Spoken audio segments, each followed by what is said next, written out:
Une fois, mon père a failli partir avec Juan Gabriel. Parce qu'un jour, il a mangé de la tortue, du corosol, du mole, de la bière. Et à la fin, il a terminé avec une pastèque. En un instant, et en plus, il faisait déjà nuit. Et ma mère lui a dit « Hé, Sabrosito, ne t'endors pas. Tout ce que tu as mangé ne va pas te faire du mal. » Et ma mère était inquiète, parce qu'il ne fallait pas qu'il ait une indigestion et que ça lui fasse mal au ventre. Et donc, s'il s'endormait, il pouvait en mourir.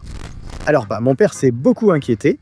Mais comme il était bourré, il est resté réveillé pendant environ 1 heure, puis il a fini par s'endormir. Et puis, au milieu de la nuit, il s'est réveillé, il a regardé l'horloge, et il a vu qu'il était 4 heures du matin. Et dans sa tête, il s'est dit « Je ne suis pas mort, eh bien je ne me verrai jamais. Une autre bière, des bières, donne-m'en 10. » Une fois, une fille de 9 ans a failli disparaître devant mes yeux, comme par magie parce qu'elle mettait une crème. Alors je lui ai dit « Qu'est-ce que tu fais ?» Et elle me dit « Je mets une crème rajeunissante qui enlève 10 ans. » Et je lui dis « Quoi? Et tu as quel âge, toi ?» Et elle me répond « 9. » Et je lui dis « Tu veux disparaître, c'est ça ?» Et elle ne comprenait pas. Alors je lui ai dit « Tu as 9 ans et la crème enlève 10 ans. Alors, tu aurais quel âge ?» Et elle me dit « -1. » Et elle est partie en courant, en pleurant, parce qu'elle ne voulait pas disparaître. Tu vois ce que je veux dire? Enfant, je croyais que le Coca-Cola était de l'eau de cul, d'où sa couleur noire. Un jour, mon père a acheté un soda à l'épicerie et je lui ai demandé ce que c'était. « Pourquoi c'est noir ?» Il me répond. « C'est un soda au goût de cola, fiston. » Enfant, je suis resté sans réaction et il m'a... Mais là, il me dit « Tu en veux un peu ?» Je lui ai dit non, car je ne suis pas un cochon à boire de l'eau du cul de quelqu'un d'autre. Je crois qu'il n'a pas compris. Il a alors pris un verre et s'est servi du soda au cola. Quel délice! Moi, j'avais presque envie de vomir devant lui, jusqu'au jour où on m'a dit que ce n'était pas de l'eau de cul. Je l'ai goûté et suis devenu accro au soda. Une fois, quand j'étais enfant, je suis passé par une route qui, soi-disant, était la plus hantée de tout Nakajuka. Parce qu'on disait qu'il y avait eu beaucoup d'accidents à cet endroit. Parfois, des chauffeurs de taxi passèrent par là et des fantômes leur demandaient de les prendre. Mais comme ils ne s'arrêtaient pas, un peu plus loin, les fantômes montaient à l'arrière de la voiture et effrayés, les conducteurs avaient un accident. Mais un jour, j'ai dû passer par là, avec mes parents, et j'ai emporté une Bible, un chapelet, de l'ail et un pieu en bois, au cas où. Et bon, j'avais vraiment l'air d'un fou. Et quand je suis passé par là, mort de peur, on a failli avoir un accident. Mais c'est à cause de mon père, qui a lâché le volant pour me faire peur, parce que j'étais caché sur la banquette arrière. Mais au final, grâce à Dieu, il ne s'est rien passé de paranormal. Je t'aime, Dieu. Je t'aime, Dieu. J'ai confiance en toi, Jésus, j'ai confiance en toi. Je t'aime. Je t'aime? Une fois, j'ai pété plus fort qu'une bombe nucléaire devant ma copine pendant qu'on était allongés sur le lit, parce qu'elle écoutait de la musique avec ses écouteurs et moi je regardais la télé. Mais à un moment, mon ventre a fait un bruit comme si j'avais le diable à l'intérieur. Alors je me dis que je vais le lâcher tout doucement pour qu'elle ne s'en rende pas compte. Mais malheureusement, mon derrière a sa propre personnalité et je ne peux pas le contrôler, alors ça fait un gros bruit. Ma copine, portant des écouteurs, n'a rien entendu.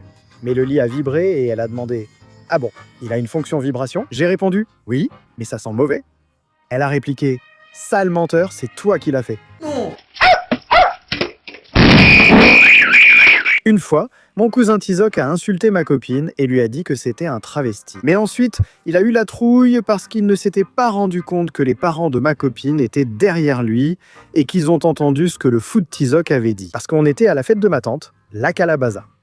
Mais là, ma copine a dit à Tizoc qu'il était gros et gras parce qu'il se chamaillait, mais à ce moment-là, Tizoc lui répond « oui ». Eh bien, toi tu es travesti, mais là je dis à Tizoc « mec, ses parents sont derrière toi ». Il se retourne, vraiment mort de peur, voyant le père de ma copine s'approcher de lui. Mais ensuite, il est passé devant et il dit « Sans déconner, j'ai flippé, j'ai cru qu'ils allaient me tabasser. » Une fois, ma copine a failli devenir une glace humaine. À cause de moi, parce que dans la chambre, on a une clim qui pourrait arrêter le réchauffement climatique. Et un matin, j'étais en train de mourir de froid, parce que la nuit, j'ai oublié de programmer la clim pour qu'elle s'éteigne toute seule. Et on l'avait mise à 16 en mode turbo, plus le ventilateur. En somnambule, je suis allé dormir dans le couloir, car je ne supportais plus le froid. Et ma copine est arrivée vers 4h69 du matin dans le couloir, tout enroulée dans les couvertures. Et elle m'a vu allongé par terre, et elle m'a dit « J'ai froid ». Même mes crottes de nez ont gelé. Et quand j'ai ouvert les yeux, j'ai eu la trouille, parce que j'ai cru que c'était le Yéti. Bienvenue dans l'Himalaya. Une fois, mon frère a cru que mon père ne l'aimait pas et qu'il le détestait même. Et il a été déprimé pendant environ 3 ans. Parce qu'un jour, c'était Noël et mon frère est allé prendre mon père dans ses bras pour lui souhaiter un joyeux Noël. Il lui a dit « Papa, je t'aime beaucoup, tu es le meilleur papa du monde. » Et mon père lui met la main sur l'épaule et lui dit très sérieusement « Moi aussi, je t'aime, mon fils. » Alors ce gars pensait que mon père le détestait et ne l'aimait pas. Il est allé pleurer dans la salle de bain pour que personne ne le voie. Je l'ai suivi et demandé pourquoi il pleurait. Et il me répond « Mon père ne m'aime pas, mec. Pardonne-moi, petite. Juste pour avoir voulu que mon petit arbre brille plus que le soleil. J'ai failli brûler ma maison avec ma famille à l'intérieur parce que mon cousin Macario est resté dormir chez moi un 24 décembre et avec l'esprit de Noël à fond. Je lui ai dit « On devrait mettre plus de lumière sur l'arbre. » J'ai trouvé de vieilles guirlandes avec des fils dénudés, mais on les a utilisées quand même. Et avec toutes les lumières qu'on a mises sur l'arbre, il a fini par ressembler à un ovni et on l'a laissé là pendant qu'on jouait à Subway Surfers. Mais tout à coup, Macario dit « Sniff, sniff. » Ça sent le brûlé ou je deviens fou.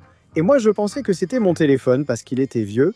Mais non, l'arbre fumait et au final, on l'a éteint avec du soda au cola. Une fois, mon ami El Kalaka a apporté environ 3 litres de bière à l'école et il a rendu toute l'école à moitié ivre. Parce que son oncle était un sacré ivrogne. Alors il lui disait toujours « Hé fiston, va chercher des Kawasaki », mais une fois, El Kalaka lui a acheté 3 grandes bières, mais il en a volé une à son oncle et l'a emmenée à l'école, dans un thermos. Mais ce gosse-là en proposait à toute l'école, alors comme tout le monde disait « oui », il buvait. Les professeurs disaient que les élèves étaient plus fous que jamais et ils n'ont jamais su pourquoi. Ce jour-là, on était tous surexcités.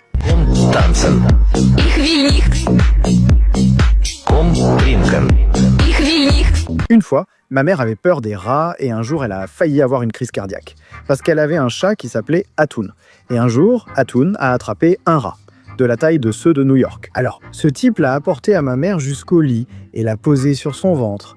Mais ma mère dormait et ne l'a pas senti. Mais quand elle s'est réveillée, elle a vu l'énorme animal sur elle et elle a crié dans toute la maison.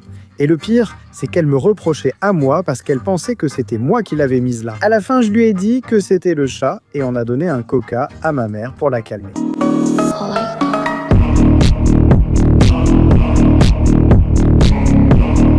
Une fois, quand j'avais 5 ans, mes parents et moi avons failli avoir un accident sur la route à cause de moi et on a failli rejoindre Maman Coco. Parce qu'on allait à Campèche et mon père a dit « Le petit est seul derrière, il faut le mettre devant ». Ils m'ont mis entre les sièges avant, mais comme je suis hyperactif, j'ai fait « Ah dada ».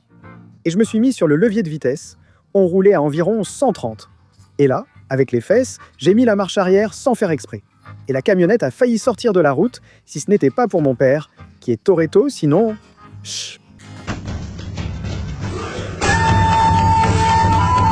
Mama, I'm a criminal. Mama, I'm a criminal. Mama, I'm a criminal. Mama,